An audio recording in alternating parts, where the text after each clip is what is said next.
4학년 1학기 1단원 3차 시입니다. 3차 시의 제목은 도덕공부 이렇게 해요입니다. 이번 차시에서는 도덕적 판단에 대해서 배웁니다. 우리가 도덕을 공부함에 있어서 판단의 중요성에 대해서 생각해보고 우리의 일상생활에서 바른 판단을 할 수 있도록 해볼 것입니다. 먼저 시작에 앞서 영상을 하나 보여주도록 할게요.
영상을 잘 보았나요? 그럼 이제 교과서 14쪽 공부와 근면함을 읽고 생각해 보도록 합시다. 공부와 근면함. 정약용에게는 황상이라는 제자가 있었습니다. 어느 날 황상은 공부가 잘 되지 않자 스승인 정약용에게 부끄러워하면서 말씀드렸습니다. 스승님, 저는 공부를 못하는 것 같습니다. 첫째는 너무 둔하고 둘째는 꽉 막혔으며 셋째는 답답합니다. 에휴, 저 같은 사람도 공부를 잘할 수 있을까요? 이분이 정약용이고 이 사람이 황상인 것 같습니다. 이렇게 풀이 죽은 표정으로 정약용에게 부끄러워하면서 말하고 있죠. 다음 페이지로 넘어가 볼게요. 제자의 말을 들은 정약용이 말했습니다. 공부는 꼭 너와 같은 사람이 해야 한다. 공부를 잘한다는 사람들이 흔히 저지르는 잘못이 여러 가지 있는데 너는 그 중에서 하나도 가지고 있지 않구나. 그러므로 너와 같은 사람이야말로 공부를 제대로 할 수가 있다. 스승님, 힘을 북돋아 주셔서 감사합니다. 그러나 저는 여전히 공부를 어떻게 해야 되는지 잘 모르겠습니다. 어떻게 하면 공부를 잘할 수 있겠느냐? 근면하면 된다. 어떻게 하면 모르는 것을 알 수 있겠느냐? 근면하면 된다. 어떻게 하면 실력을 기를 수 있겠느냐? 근면하면 된다. 그렇다면 어떻게 해야 근면할 수 있겠느냐? 마음가짐을 굳건히 하고 끊임없이 노력하면 된다. 황상은 이후 스승의 말씀을 마음 깊이 새기고 행동으로 옮겨 훌륭한 선비가 되었습니다. 잘 들어보았나요? 이야기를 들어보았을 때 근면이라는 단어는 무슨 뜻일까요, 여러분? 네, 이미 14쪽을 본 친구들도 있을 텐데 근면이란 부지런히 일하며 힘쓰는 것을 말합니다. 부지런하다 라는 것이 근면하다 라는 말이랑 똑같은 말이에요. 그럼 황상뿐만 아니라 여러분도 공부를 하는 사람이죠. 앞으로 여러분이 초등학교를 졸업을 해도 중학교, 고등학교, 그리고 대학교 혹은 그 이상까지 공부를 해야 할 텐데 공부를 하는 사람에게 근면함이 왜 필요할까요? 잠시 영상을 멈추고 생각을 해본 뒤에 다시 영상으로 돌아와 봅시다.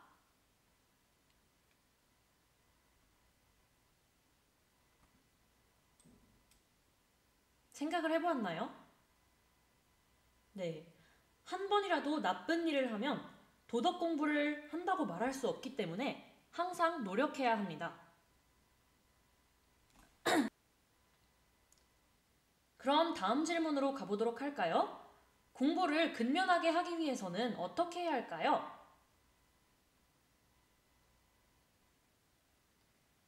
네. 지금 하는 일이 힘들고 어렵다고 하더라도 포기하지 않고 꾸준하게 실천하려는 노력이 필요하겠습니다.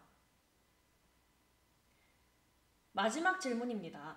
근면해서 좋았던 경험이나 근면하지 못해서 어려웠던 경험이 있는지 생각해 봅시다. 먼저 근면해서 좋았던 경험.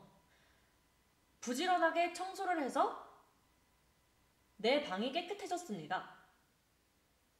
그리고 근면하지 못해 어려웠던 경험. 늦게 일어나서 학교에 늦은 적이 있습니다. 이렇게 정리해 볼 수 있겠네요. 16페이지 창의 톡톡입니다. 내 마음의 소리를 읽고 잘 생각해서 바르게 판단해 보도록 해요. 선생님이 읽어보도록 하겠습니다. 내 마음의 소리. 윤희는 새 학년이 되어 새로운 마음으로 공부를 열심히 하겠다고 생각했습니다. 그래서 매일매일 책을 열심히 읽겠다는 다짐을 하고 책상 앞에 다음과 같은 쪽지를 써서 붙였습니다. 하루에 1시간씩 책을 읽자. 첫날 윤희는 자신과 한 약속대로 열심히 책을 읽어 뿌듯했습니다.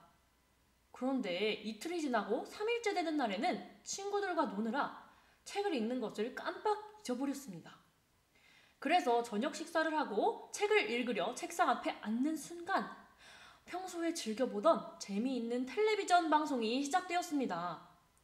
윤희는 그 방송이 너무나 보고 싶었습니다. 그 순간 윤희의 마음속 소리가 들렸습니다. 너 자신과 한 약속을 지켜야지. 책을 읽어야 돼. 자신을 속이면 안 되지. 또 다른 목소리도 들렸습니다. 뭐 어때? 네가 하고 싶은 대로 해. 네가 좋아하는 방송이니까 그냥 보는 것도 괜찮아. 윤희는 자신과 한 약속을 어기고 스스로를 속이는 정직하지 못한 행동을 하는 것을 원하지 않았지만 좋아하는 방송도 보고 싶었습니다. 그럼 16쪽 맨 밑에 있는 질문에 대답해 보도록 합시다.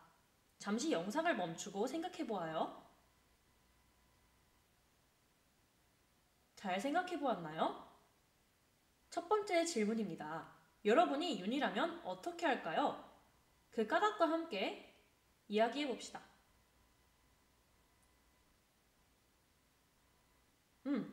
나 자신에게 떳떳하고 싶기 때문에 책을 먼저 읽겠습니다. 이렇게 정리해 볼 수 있겠네요. 그럼 두 번째 질문을 한번 생각해 보도록 할까요? 공부하는 사람과 정직한 생활은 어떤 관계가 있을까요? 공부하는 사람과 정직한 생활은 자기 자신을 속이지 않는 정직함의 관계에 있습니다. 여러분도 비슷하게 정리를 해보았나요?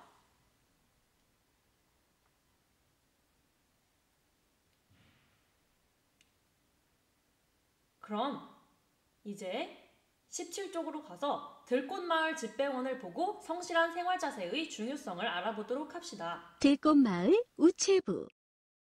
산으로 빙 둘러싸인 작은 마을에 젊은 우체부가 새로 왔어요. 자네는 몸이 좀 허약해 보이는군. 우체국장은 못마땅한 표정을 지으며 혀를 끌끌 찼죠. 오는 사람마다 힘들다며 포기하고 가버린 일인데 자네가 할 수 있겠나? 그러자 젊은 우체부는 눈물을 흘리며 사정했어요. 며칠만이라도 저에게 일을 맡겨주십시오. 열심히 하겠습니다. 우체부의 어머니는 병원에 누워 있었어요. 그래서 아무리 힘들더라도 열심히 일을 해야만 치료비를 낼 수 있었답니다. 첫날 우체부는 들꽃마을로 가는 편지를 배달하게 되었어요. 들꽃마을은 험한 산을 2개나 넘어야만 갈 수 있는 아주 먼 곳이었답니다. 길이 너무 험해 자전거를 탈 수 없었기 때문에 젊은 우체부는 걸어서 산을 올라갔어요. 험한 산길을 따라가다가 계곡을 건너고 2개의 산을 힘겹게 지나 소나무 숲길로 조금 더 가다 보니 아주 작은 마을이 보였어요. 저 편지요! 편지 왔어요! 우체부는 배달을 무사히 마치고 우체국으로 돌아왔습니다. 다음 날에는 들꽃마을에 배달할 편지가 없었어요. 그리고 그 다음 날에는 들꽃마을 편지가 한 통뿐이었죠. 저 한 통밖에 없으니까 모아두었다가 나중에 한꺼번에 배달해야지. 우체부는 생각했어요. 다음 날에는 2통의 편지가 도착했답니다. 험한 산길을 지나 들꽃마을에 갈 생각을 하니 벌써부터 눈앞이 캄캄했어요. 결국 우체부는 또다시 배달을 미뤄버렸답니다. 저녁 때 우체국장이 넌지시 말했습니다. 자네도 역시 들꽃마을에 배달의 편지를 계속 모아두는군. 내일은 꼭 배달하겠습니다. 오늘 일을 내일로 미루면 내일은 더 힘들어져. 그러다 보면 자네도 역시 우체부 일을 포기하게 된다네. 젊은 우체부는 깜짝 놀랐어요. 어머니를 위해서는 일을 포기할 수가 없었거든요. 다음 날부터 우체부는 매일매일 들꽃마을로 배달을 갔습니다. 가는 길에 피어있는 꽃들과 소나무 숲과 작은 동물들에게 이야기를 건네고 마을 사람들과 인사를 나누면서 하루하루를 성실하게 다녀왔죠. 허약했던 젊은 우체부는 들꽃마을로 배달을 다니기 시작하면서 점점 더 2다리가 튼튼해지고 체력이 좋아지기 시작했어요. 어머니의 치료비를 낼 수 있는 것은 물론 이웃들에게 신뢰와 존경까지 받게 되었답니다.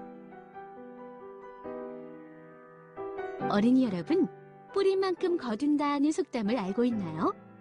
이런저런 핑계를 대고 게으름을 피우는 사람보다는 매일매일 성실하고 부지런하게 자기 일을 하는 사람이 더 많이 뿌리고 더 많이 거둘 수 있다는 것은 참으로 당연한 일이에요.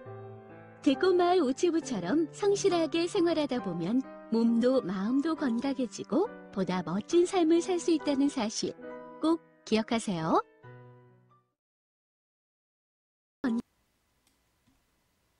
영상을 잘 보았나요? 집배원이 자신의 일을 성실하게 했더니 어떤 결과가 나타났나요? 네, 다른 사람들에게 믿음과 존경을 받게 되었습니다. 그럼 2번째 질문입니다. 해야 할 일을 미루고 싶을 때는 어떻게 해야 할까요? 무조건 피하지만 말고 차근차근 해볼 수 있습니다.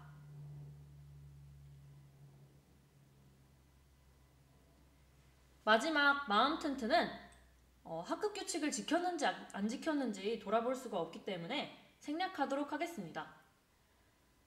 오늘 공부를 통해서 여러분이 도덕 공부를 어떻게 해야 하는지 조금은 알 수 있었나요? 좋습니다. 그럼 다음 수업 시간에 만나요.